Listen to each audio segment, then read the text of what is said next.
Yeah, cool. Hi. Yeah, thanks, Mark. Thanks for having me. It's my pleasure. I'm really grateful to be able to sharing my recent research here. So today I will be talking about the topic. For now, I put it like mobility first, mutual telepresence. I will explain later when we come to that part. So the talk will basically has three parts. So this mobility first, mutual telepresence will come later. My name is Liwei Chan. I'm a professor in NYCU, National Yangming Jiao Tong University, which is a university based in Taiwan, in the Hsinchu city. You probably haven't heard of that, but if you know Taiwan, you probably know Taipei, which is our capital city. And Hsinchu is like a one hour away from Taipei by car. So like Hsinchu is actually quite famous city. It's a tech city, and this is also where the TSMC is like headquarters of TSMC is located. So like, it's very important semiconductor companies. I have nothing to do with the semiconductor, otherwise I would be rich. Yeah, anyway. All right, so let me start with this talk. Just a little bit of agenda. I will start with a very quick introduction of my method in HCI, and I will talk about a topic that I have been working on for last about 8 years on the ecological, what I termed it ecological HMDs. And later on, we'll come to the kind of the main topic that I want to share, that is the mobility first mutual telepresence. So I'm mainly working in the field of HCI, human computer interactions, like you guys.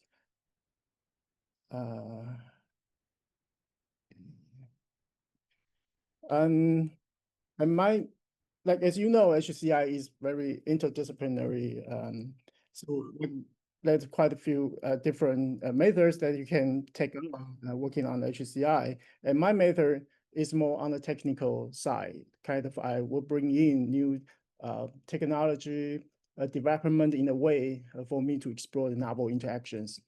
So the idea is basically kind of like, I used to be working on a lot of device innovations, so kind of give mutations of the device, and let this device lead us to explore some kind of futuristic scenario and trying to kind of bring the normal part of the device be meaningful to our like current state of art.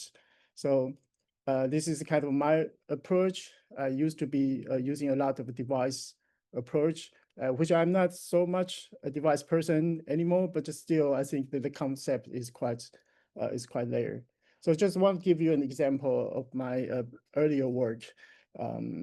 Like this is one of the device innovation that I had like long time ago. So you can tell from the video, this is kind of a sensor, right? This is a kind of a camera that is worn on user's body, capturing what the user is doing, and you can kind of guess how the video is being captured. So, so it's basically, yeah, usually if this is the physical meeting, I will be asking the audience, but but you can kind of tell that this is a tiny camera that is worn on user's hand, and perhaps that between your index and middle fingers, and as a ring type camera that capturing the user's hand motions. So this is a project that we called the Cypress ring, and this is kind of a very like miniature camera that we could find at the time. I'm trying to put the camera somewhere on your body that is visible and that is meaningful for us to explore like future interactions. So what is interesting about the camera is that this camera is really wide angle. This is greater than 180 field of view. So once you have a camera that has field of view greater than 180, the camera started looking backward. That is something very unique to me to see this camera. So when you put on the camera like this on your hand, and this green part is the main part that we are interested in kind of gesture recognition, right? Kind of enable very rich gesture recognition that user can do to physical interactions. So we could use machine learning at the time. So kind of to do like including turning the palm of the hand into a touchpad, and you can do this real world copy paste. You can do this gesture recognition and sort of the fancy interactions. You can pinch into the real world. So it's like the camera looking at your hand posture and also where your hand posture were directing to about the real world at the same time. So this is like allowing your hand to interact with your real world via these smart camera rings. So this is one of the example of this device novelty. Oh, I forgot this timing. All right, and I use this approach in exploring this virtual reality as well. Like working on VR, I also use this device approach, kind of looking at different mutations that HMD could be, and lead us to kind of have a image of like what the future virtual reality could be in our everyday life.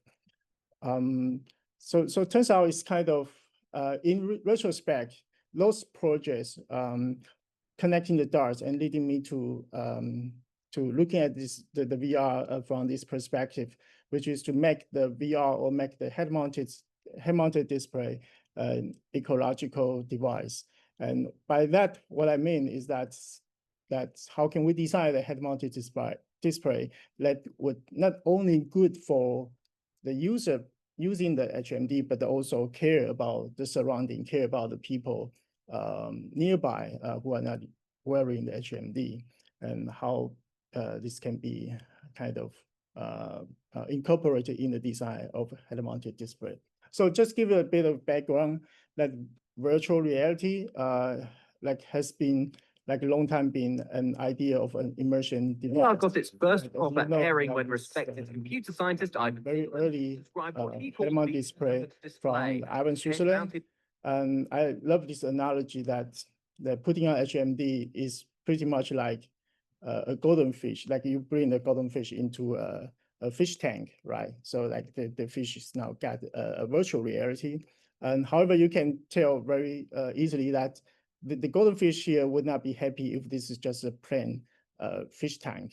So like we know like you can actually prepare much better, much rich life in this fish tank by providing kind of change of light, providing some flows, maybe some other frames, and so on, right? So like you can kind of embed the opportunity and the challenge in the life for this golden fish to be happy with the living in this fish tank.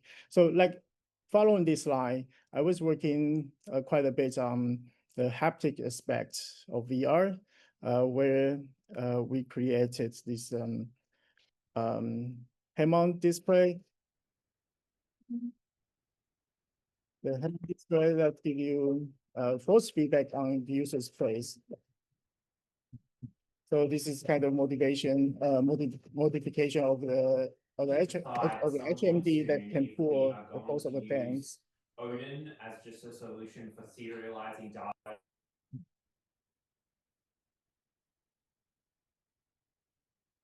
And once you pull both sides, the HMD will be kind of pushing into your face. You know, like in the like nowadays as well. Like when you put on HMD, will be fastening the fastening to in a way that's fits your head size.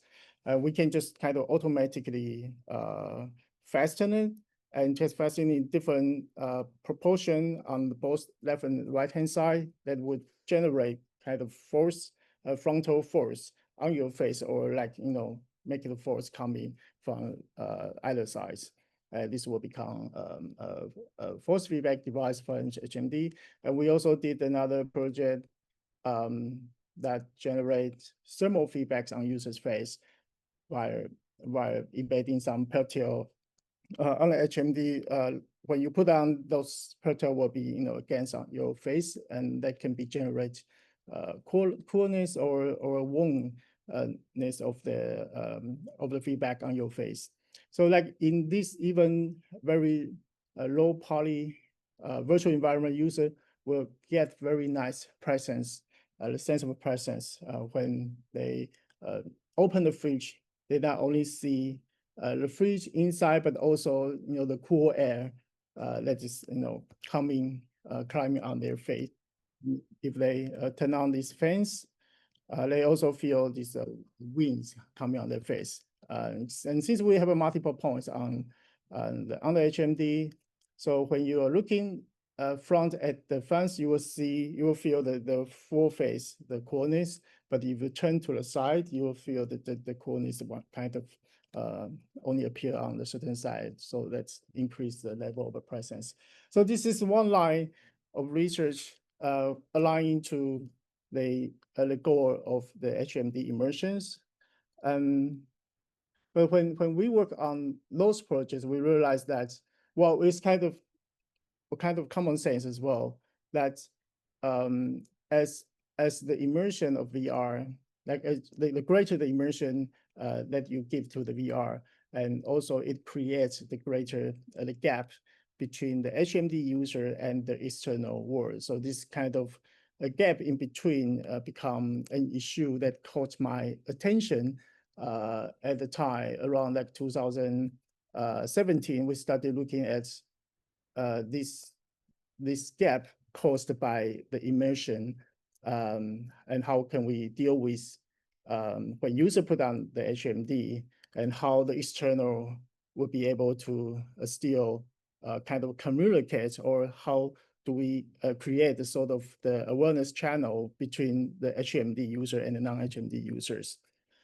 So I want to talk a little bit about this, because this is really like related to the concept of ecological HMD. That is the HMD that cares about the externals, cares about the people not wearing HMD. So let me give you a scenario here. This is me in the classroom putting on the HMD. It was a long time ago, so there was no really advanced HMD. So we create our own. This is that kind of simulated by smartphones. And I'm in the HMD and currently with my hand, the controller, and some student come to the office and call me like, "Hey, Liwei, you want to bring me out for lunch?" And he found me, I was not reacting to the students. And he felt like, oh, Liwei didn't notice me, and maybe he's in VR. Should I give him a nudge? Kind of give him knowing that I'm being around. And I was suddenly looking in the direction of that students. And still the student would be wondering, yeah, is Liwei actually looking at me, or just, happen in the experience of the VR that he's looking in the direction of me? So this is the kind of a situation that could happen when the head-mounted display become kind of commodity, become everyday devices. Even though this is really small issues, once it happens like a couple of times a day, it's really annoying. So we're looking at this problem and proposing the idea of called front face. So basically, this is another example of device innovation, right? It's kind of mutation of a device where we add the HMD display, and we want to make the display to reveal the presence of the HMD user. So as you know, like if you have a HMD, you can turn on the camera, and that become a see-through kind of mixed reality or AR devices, right? The user wearing HMD, their presence can actually be the real world. But if they can, in other way, they can be fully in the VR. This is like the only, this kind of thing only known by the wearer. So how can we convey this information to the external? So we have a display, and we can display the skin colors to the users when the user actually, the presence is in reality by opening up the camera. And we can display these VR scenes. So like external would know that, oh, that this person is in VR. So let's look at the scenario again. And the student come to my office and looking at me, oh, Liwei is playing a VR, and he was approaching me and trying to catch my attention. I realized that and turned on the camera. Somehow the system maybe turned on the camera for me, and they would show that my presence is now in reality with the student in the real world. And with that kind of, we are happy having this communication gap being reduced. So this was the design 2017. That the front face using the external display to communicate user presence. As you know, Apple Vision Pro has the exact the same concept on their design, where the display is being used to reveal the user's presence. I was really happy at the time seeing Vision Pro incorporate that design, because this is kind of the only company that has HMD that cares about not only the user, but about the people around, about the environment. It's kind of how the device can create a better ecological interaction environment. So like we don't feel like everyone is being, alone. Like now, as you know, like this feature is mostly neglected today, because anyway, yeah.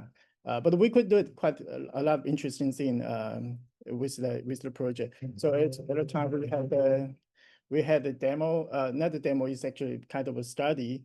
We put user. We have it for a way like reverse the power, allowing the external to bring user out of the reality by, for example, they can just touch my screen and the screen will automatically turn on my camera and force me out of the VR into a reality, having, kind of a same presence in the physical reality. And they can also just wave the hand. To me, that would also automatically bring me back, or maybe just call my name. Yeah, in this case, it would just call my name. The HMD is kind of listening who is calling me Liwei, and it would automatically bring me back. This is definitely not good intention design, because it's kind of reversing the power, but we want to do this in our user study to kind of just spark our audience, spark the participants, and give them opportunity of thinking about reversing the power. And if you are HMD user, how would you see this power being reversed? That external has the ability to bring you back, and then kind of we can initiate sort of a discussion around ecological design of a head-mounted display. So another project along the line that I want to share is a project that we published at the WIS 2018. It's called Share Space. It's also quite typical question in the use of HMD in everyday life. Like a real estate is very expensive, so you cannot say like, oh, I want to have a VR experience and everyone, get out of room. This is the room for me in my experience. So like we always have to find some way to using the device, just like in the living room, right? Like people are doing different activities in the living room without disturbing each other, but we can still, happy doing our own activity and have some communication. So basically, this is a very typical situation in my lab.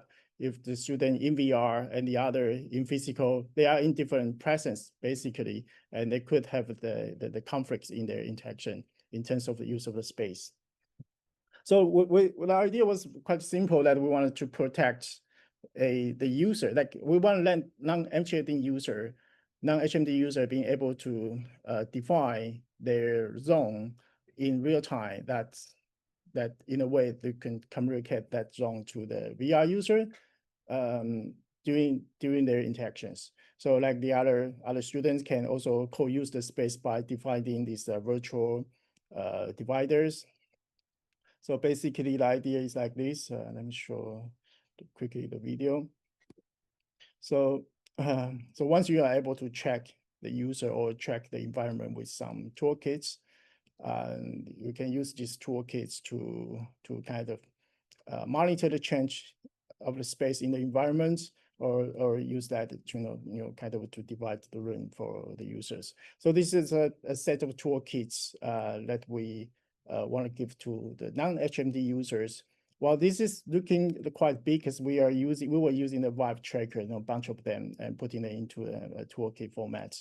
But ideally, you can imagine that as kind of a sticker, right? You can stick on the room, the door, so it would know like the change of the door that would cause the change of the environment, and sometimes it's just quite dangerous for the VR users. It can be attached on user's arm or being on the stand. So like in this case, it can be used to protect one person, can be used to protect a group of people, check the change of rune, and also, understand that can be sort of create these virtual worlds.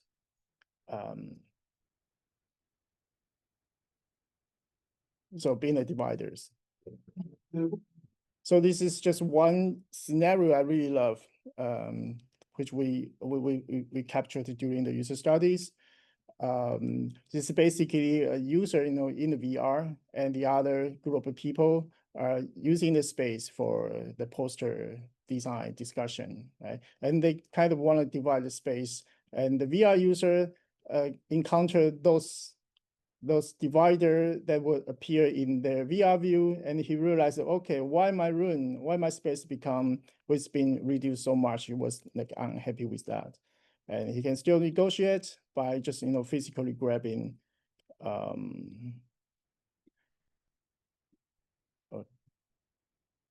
I press this notation. I want to cancel it. How do I do it?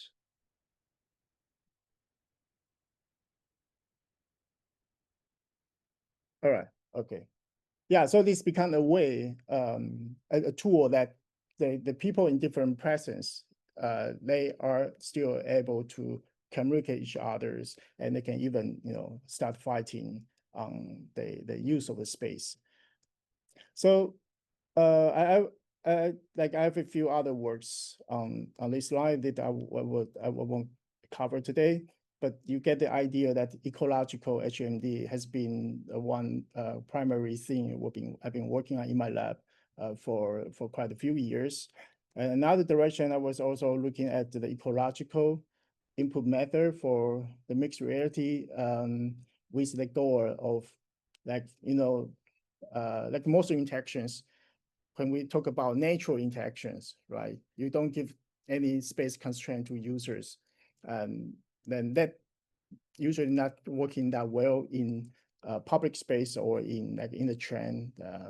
You don't have much space for that interaction. So how can we modify the interaction in a way that supports a more ecological way, more ecological use of the interaction in diverse space? This is like the only work that I will share along line, and we will switch to the main topic today. This work we published last year at CHI. This is called seated working. Just from the name tells, it's seated. The user will be seated and working and in the VR, in the virtual reality. So this paper received the best paper award in CHI. You will be surprised like how simple the method is. So let's look at the video that the user in the VR is now working in a virtual museum. And you can notice that he's walking forward. He's walking in the direction he's looking at, right? And it's now sidestepping, so kind of go sideways. And in this giant painting, he could work backward to have a kind of full picture of the painting. And he started to walk to this sculpture and work in a way that will be, surrounding the sculpture while looking at the sculpture. And now he's walking to the second floor, taking up the stair, make a turn, and continuing on the stair to the second floor. Say hello. Yeah, all these things, as you can see, like the user is just moving the tips and the heels minimally, kind of in a way they can freely have this locomotion in VR. So this is a locomotion. Basically, this is like, as you know, like VR locomotion is a very important issue. Mostly they are doing for like standing situation. We're thinking about how can we make this locomotion working when users are seated, especially when the chair is kind of typical leg chair, not swivel chair. Many research you can find in the past, they also design the VR locomotion for city user, but the chair is often the swivel one, which I think is important because in the real world, you don't really find the swivel chair everywhere. However, like in the train or especially in the airports, this is important that like everyone in this space, you might only have a very limited constraint space. How can you enable do your thing in VR or MR, especially the locomotion is one very challenging issues that we find is very interesting in our design. So let me just very quickly take you through the design. So basically, these are six actions that we designed for the locomotion. You can walk forward by like where you see the gray part is the tapping of the foot, right? So the walking forward will be tapping on your tip alternatively. So like if you do this thing, I cannot show my leg. If you do this thing, you will be going forward. And you keep tapping on your left foot on the tip, you will be turning to the left by like 22.5 degree. If you keep tapping on the right, you will turn right. If you keep tapping on your alternated tapping on your heel, you will be going backward. Continually tapping on your left heel, you will be stepping to the right or stepping to the left. Well, basically, stepping to the side, you're having the heel, continuous heel stepping. So basically, that is the design, and we have a very simple like pressure, not pressure sensor, but this photo refractive sensor based tapping detections that allows us to do this detection. What is this like implementation is the least important, like least this inspiring thing in this project, because you can use any sensors like pressure sensor, right? Or even the camera-based approach. So the sensor can be embedded in the environment. And we compare our footstep method with the joystick and leaning-based approach. Basically, in terms of compression time, joystick is still the best, but like all the methods can control the locomotion quite well. But the footstep has much better embodiment and also less fatigue compared to another embodied based method using the body leaning. So this is a very good trade-off. That joystick is still the most performative methods, but it's less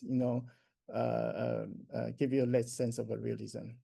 And we demonstrate that in SIGGRAPH as well to the quite many users. This is really easy to learn.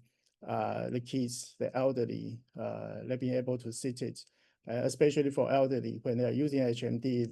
The first thing that you worry about is the safety, right? The balance issue. If this the first time they try the HMD, it's better they are seated than standing in case of safety.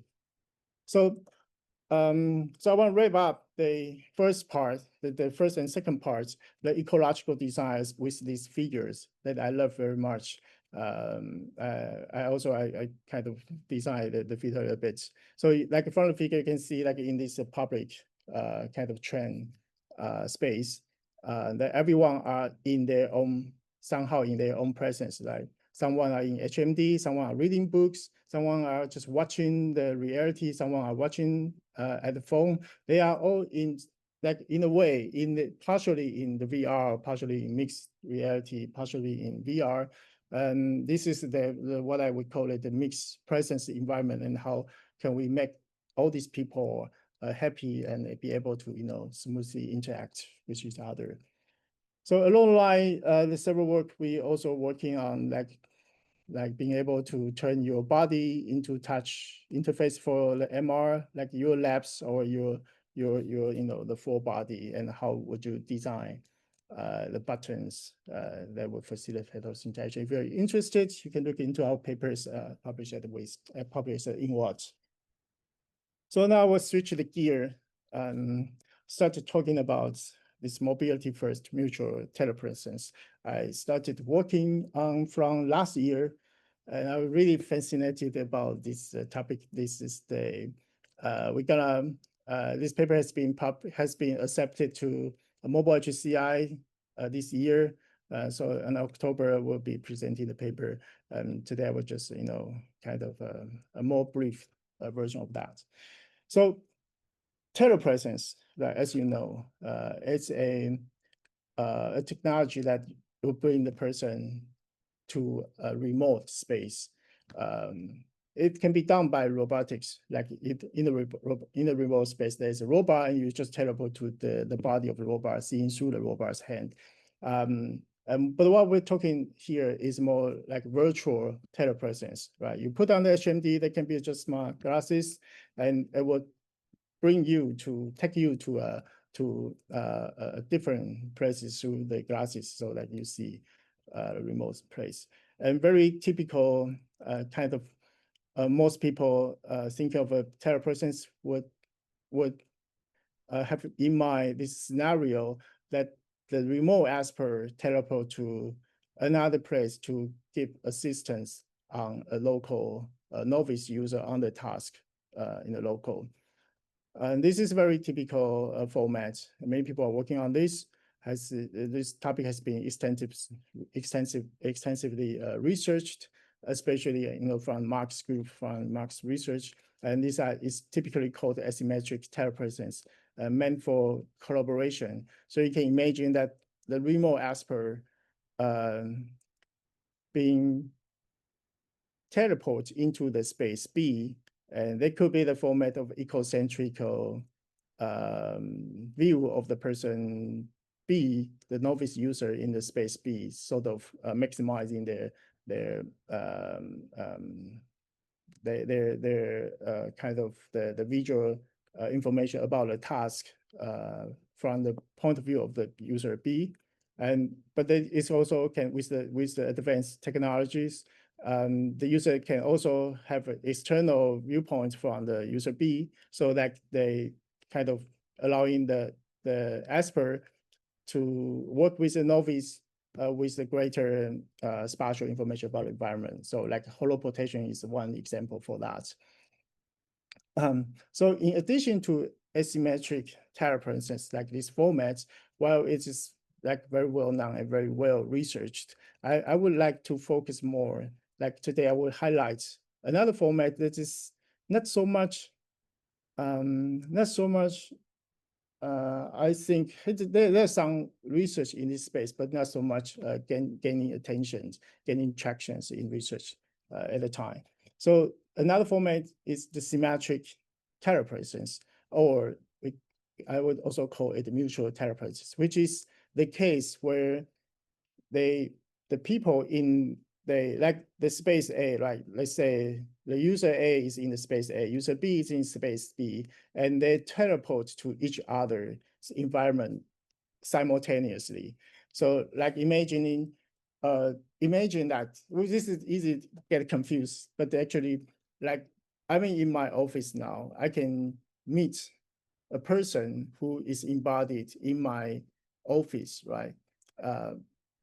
Via avatar representation, for example. So I'll be able to talk with the person. But in the meantime, I also teleported in the remote space. So that person in his own office would also see me embodied. So it's kind of a mutual telepresence. But everyone still have the presence of their own environment. So they are in their own environment meeting the other person that happens in the same time, which is different from the asymmetric telepresence that eventually for the collaboration, both users are sharing the same the environment telepresence as here is the space B. So like if you see a photo like this, right, this is very typical telepresence image that the person wearing HMD see the other person embodied as the avatar, so they can start working. But what is interesting is that you should be clear about that. Are they talking about symmetric or asymmetric, which is quite different and would face a very different set of challenges.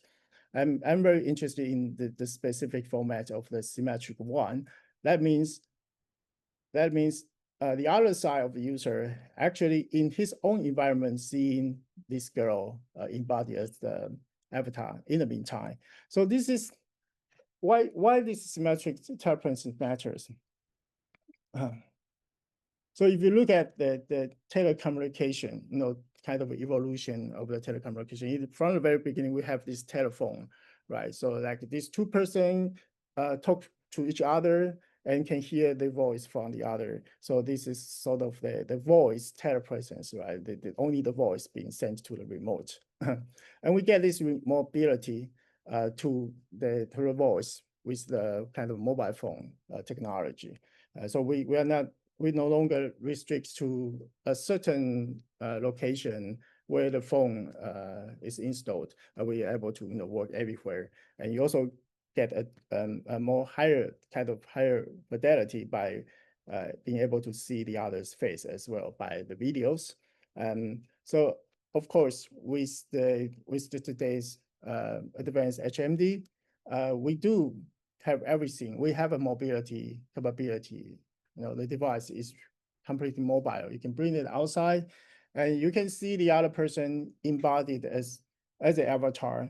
And this is the format of a symmetric telepresence. This is, I would say, this is the natural evolution of telecommunication technology when it comes to the telepresence.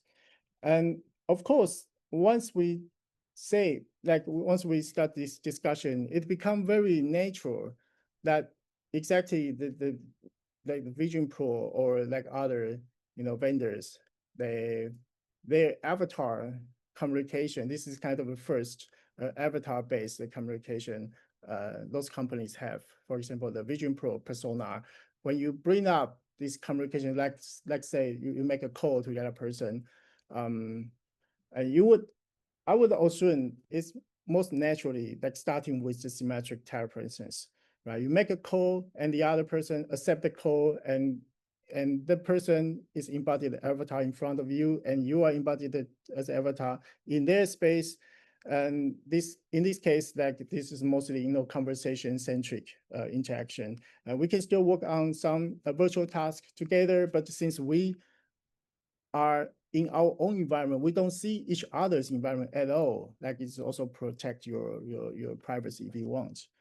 And this can be switched to asymmetric telepresence whenever it is necessary, like when we got to discuss the task that is about, maybe a design in your environment. So I gonna teleport to your environment to say the design, or maybe we are teleporting to your environment to see your environment and talking about the environment conditions. So like this is what I would imagine very naturally, like in the future that we're gonna have this telepresence-based communication always starting, with it more naturally to starting with the symmetric one. And whenever it's needed, we would kind of, let's jump to your environment. And once the call is finished, we basically go back to the symmetric format and kind of finish the code. However, this symmetric telepresence, when we look at this, is very natural, but it does have quite unique challenges dealing with it. So like this is just an example, the user A in the space A, right? Its own environment is rather confined space. And the user B is another environment that he can walk around. So like you can imagine, like when they have the call, right? User B is appear as a health body avatar. I will tend to make it health body so that that it's avatar. And the A teleport into embody as an avatar in the user B, the space B. So if you see like if B started to walking around, and we started to see sort of a challenge in this mobility in this mobile scenario, that the B is walking forwards, and like there's a problem to consider like whether the avatar, the B is the represented the avatar of the user B in the space A should be also moving, or like even like when B is walking forward in the space B, should the avatar A be moving with the B, and it might be, get into the constraint in the physical environment. And so this is where the adaptation kicks in, as like especially in this case. How do we deal with the placement of avatar around me in a way facilitate the communication is important, and also to keep the presence going.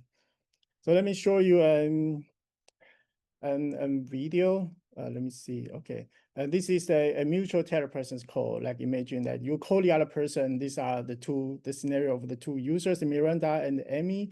That on the left-hand side is Miranda, right? As you can see that Miranda see himself from the mirror here. And it's called the person, Amy, who is in the office. And Miranda is at her home and make a mixed reality call to Amy, who is in the office. So it's more constrained space. So let's look at what's the experience of Miranda first. So he says hello to the Amy and bring up a digital document. So they've been reading together, and he put the document here that will bring the Amy to the side so that we watching the document, and he turned off the video. Amy started walking around at her room, right? Maybe go to get a coffee or like bring foods, for example. It will be sitting on the sofa, and Amy will be also sitting next to her on the sofa. And you might be wonder, yeah, this looks natural, like in the viewpoint of the Miranda, who is walking around at her home. But what is the experience about Amy? So let's look at the Amy perspective. So Amy is in the office. Of course, the call catch up, and Amy also see the Miranda appearing in front of him.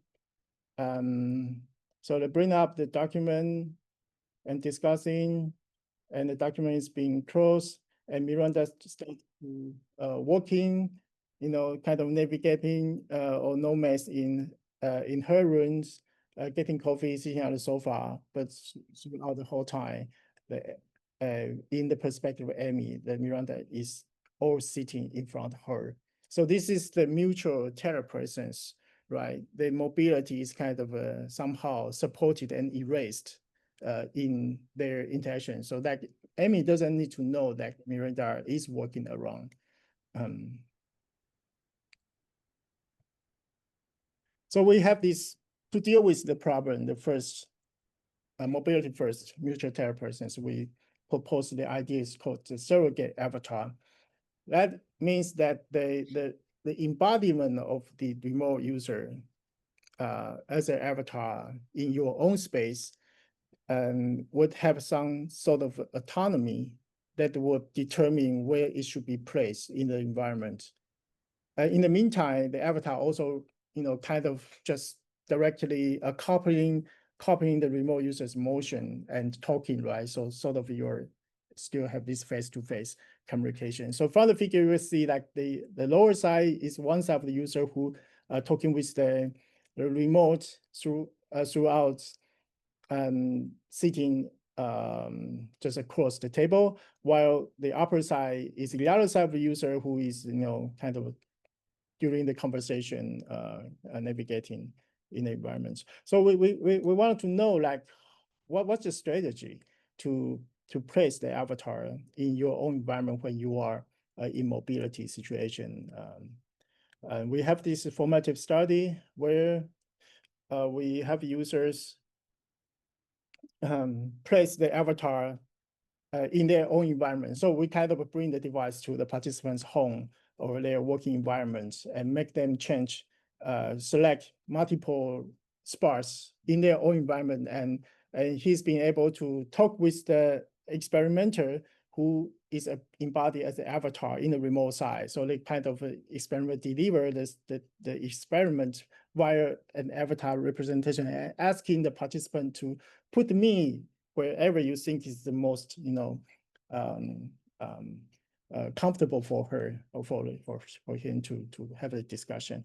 And with this formative study, we come out of kind of 5 adaptation goal. Many of them are making just sense. So it's quite straightforward. So first, the avatar visibility. You want to put the avatar where it's visible to the users. So you don't want it to be occluded by the environment. So once you're walking around, the avatar should avoid getting into the wall, for example, and you should be, try the best keeping in your field of view.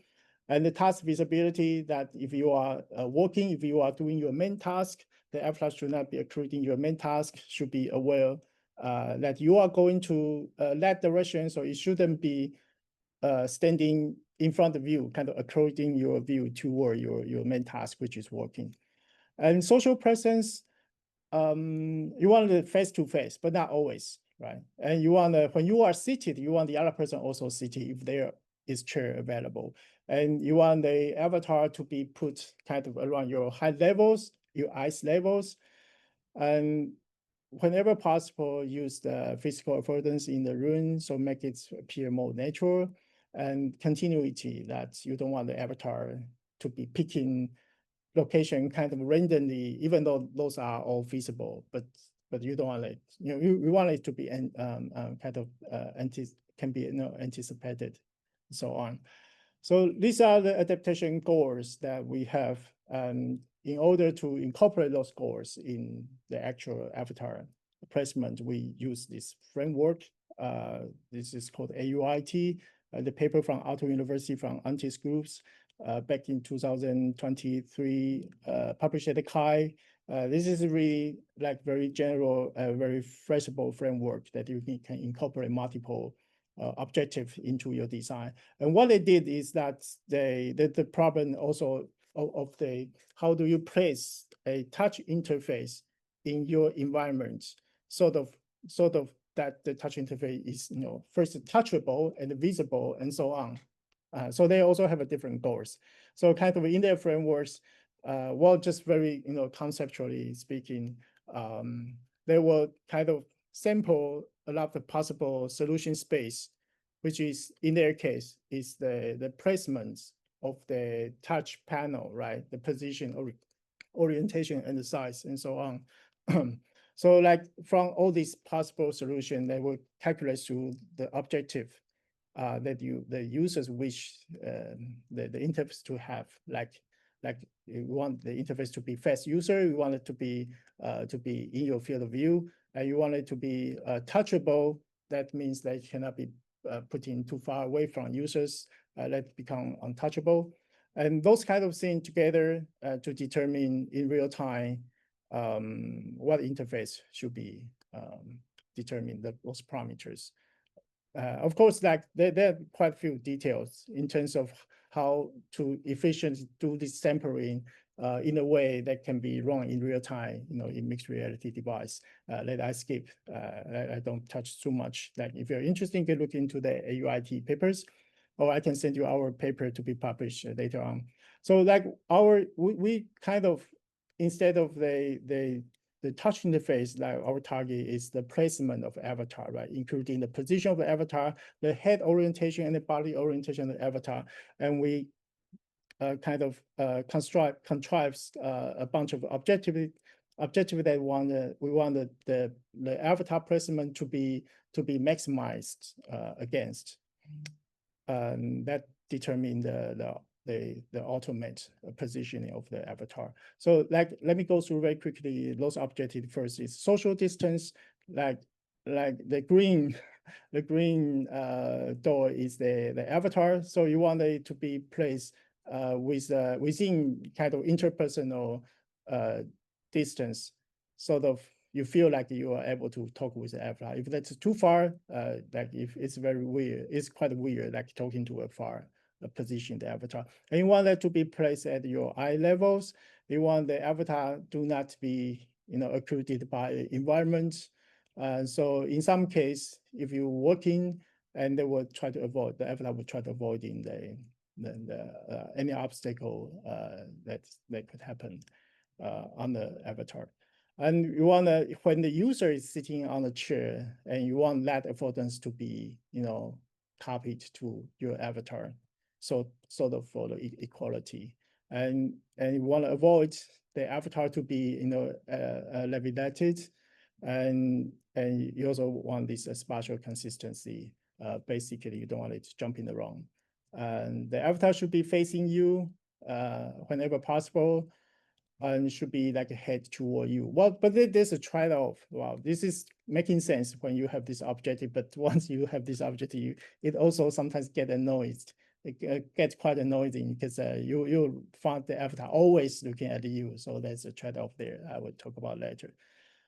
So basically, this is the result. I think we are very close to the final of the presentation. So basically, like you can see, the person on the right is sitting all the time, and you will see the avatar, right? And the person on the right would be moving around would be walking, kind of asked to be walk to the standing table, and the person talking to embody as avatar would be placed properly, depending on the affordance that is appears, and depending on those social aspects that we want to be maximized against. So like he's sitting on the chair and the avatar appear in front of him. It's sort of like this thing, like if we look at the video again, if you focus on the right, it's just, just a lot of working. And on the left, the avatar is just sitting all alone. So we had a user study. I think I will skip this part because just very quickly the result, the hypothesis is like that with this adaptation working, the participant pair, one stationary, one dynamic walking in the room, during a conversation, they will report similar experience. This is the hypothesis that we have. We basically get the result, they both perceive the system usable, and for their social and spatial presence, they have equally similar experience, no matter the conditions. And we have other custom questions that give to users. Just want to talk about the result. Like, if you look at this question, they are all describe some positive aspects in the mutual telepresence communication. But there is only one case we don't comparatively giving a lower experience score. That is when the users are working in an environment like the participant pair, right? One of the participant will be during the conversation will be walking around, standing or sitting or working, like 3 activities. And only this when they are in the working activity, they usually get a worse experience, because like they feel like the adaptation sometimes kick in later than they expect. So so that the adaptation will come later, about kind of a latency issue. And sometimes the avatar still get in the way. But when the avatar does sitting across them, when avatar does like when they are standing, the avatar was standing with them, it's really nice to have this kind of mutual telepresence conversation. So this video kind of summarizes the concept. The Amy is sitting all alone across the table, on the table, sitting all alone in front of the table. And as the Miranda walk around, the Amy the avatar will be following him with sort of autonomy, that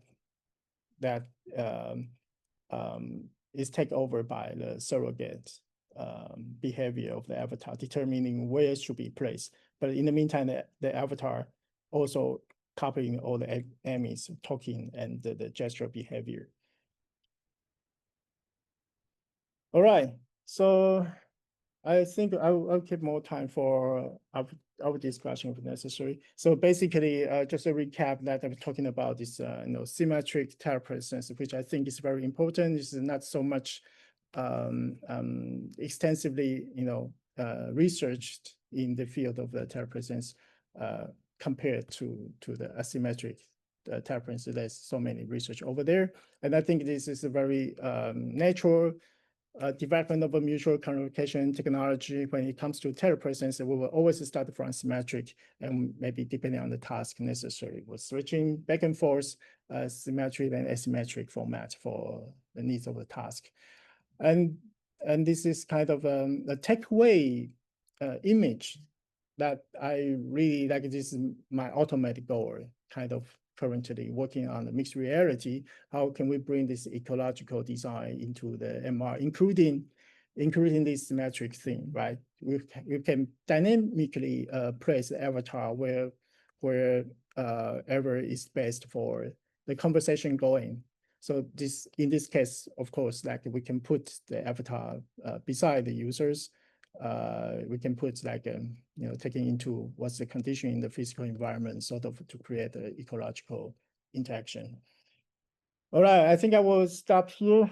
And this is just a figure showing, that kind of the work I've been doing. If you're interested, you can find those papers and contact me whenever you want for a certain topic discussion. Thank you. Great. Thank you so much, Liwei. Let's thank you for this time. There was lots of interesting material there, and I just want to check about questions. So first of all, I'll check online to see if we have any online questions, and then also in the room. I had one question for you just while we're getting others.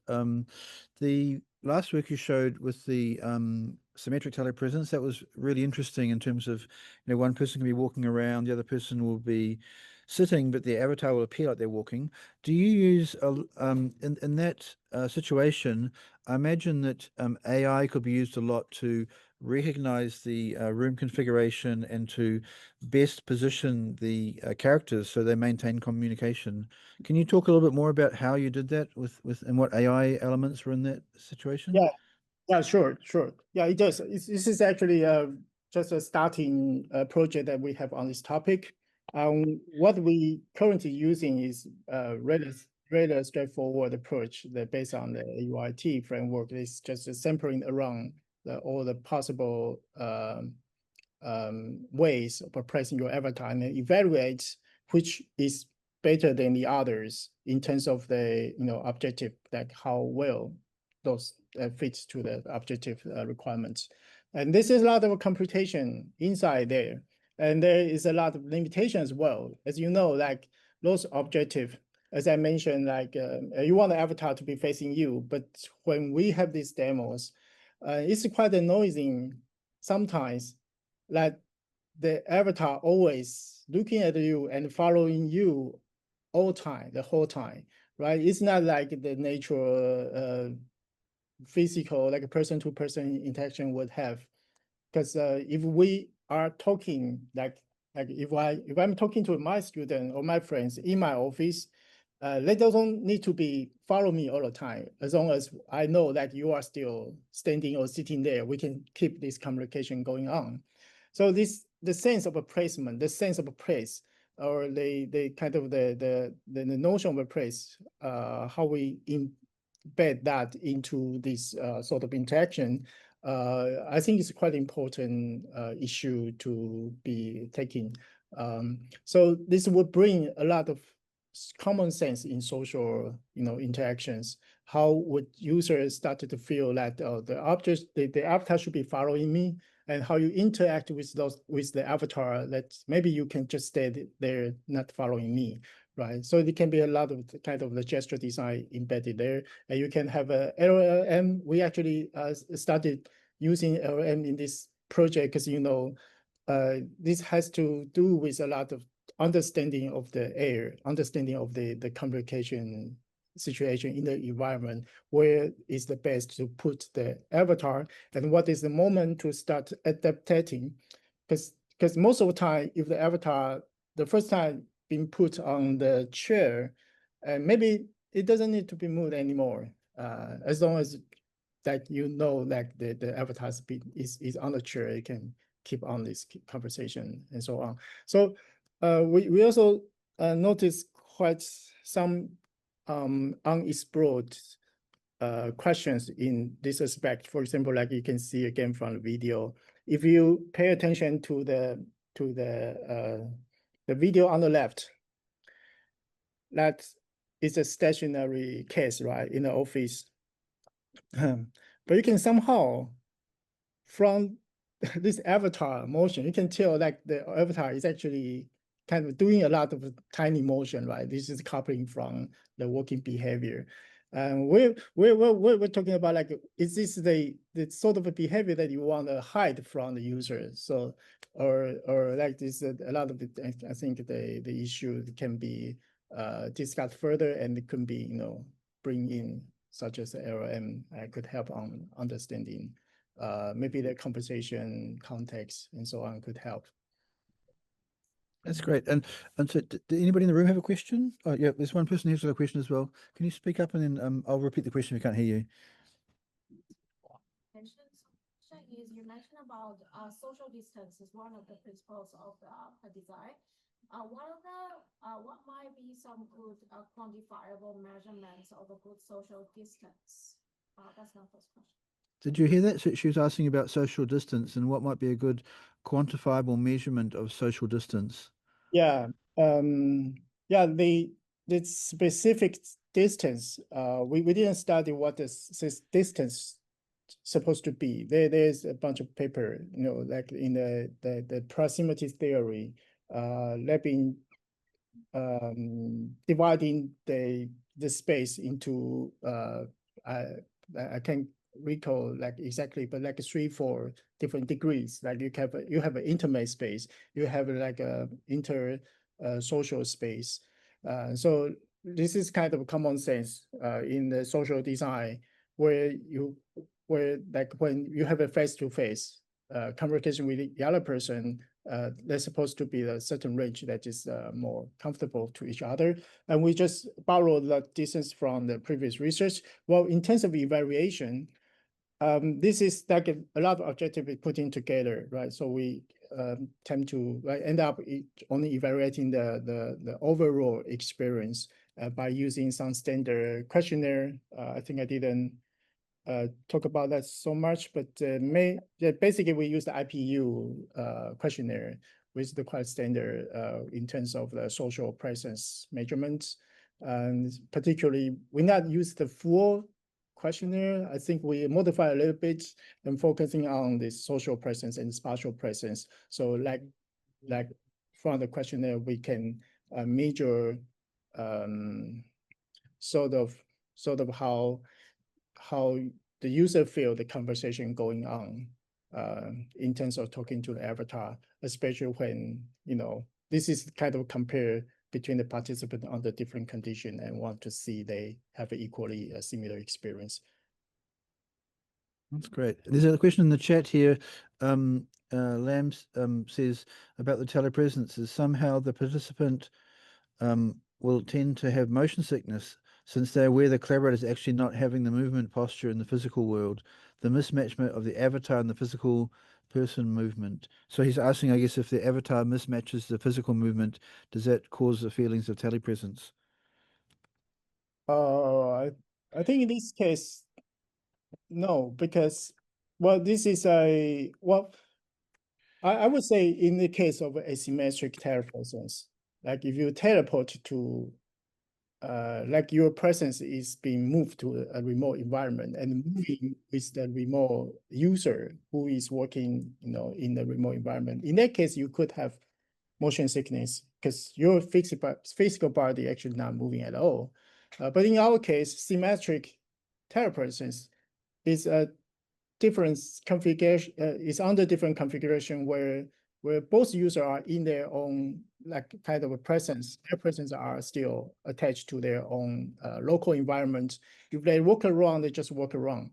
And I think also thanks to today's head-mounted display that give you high fresh rates and really good kind of a positioning capability. So only when, like, for example, you have some lake situation in presenting the avatar that maybe cause the whole rendering kind of a glitchy or something like that, would cause motion sickness, but not in our case. Yeah.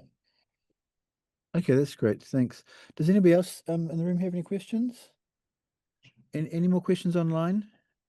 I think it's really interesting work you're doing, especially looking at how you can have AI mediated communication. So positioning people relative to each other so they can communicate naturally, even though they've got different physical spaces, and also allow people to do movement or other tasks as well. So it's a really interesting area of research. Yeah, yeah, it does. It does. Yeah, it also reminds me a lot of the discussion that we had on this project about you know, because in the video call we could mute ourselves.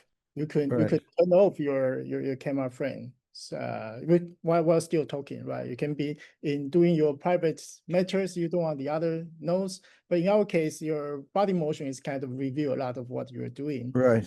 Yeah. Like, for example, you are drinking coffee, that your avatar will be having abnormal. Those kind of things is very interesting to look into, like how that will be embodied in Yeah. future.